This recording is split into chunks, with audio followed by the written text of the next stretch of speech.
Uyda farzandlaringizni, maktabda o'quvchilaringizni mana shunday rag'batlantirishni istaysizmi?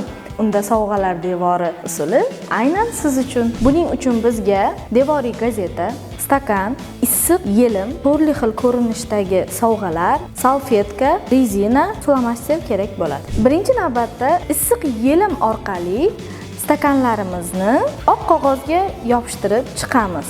So'ngra stakanlarimizni ichini turli xil sovg'alar bilan to'ldirishimiz mumkin va rangli salfetkaga turli xil stikerlarning rasmini chizib, rezina orqali mahkamlab chiqamiz.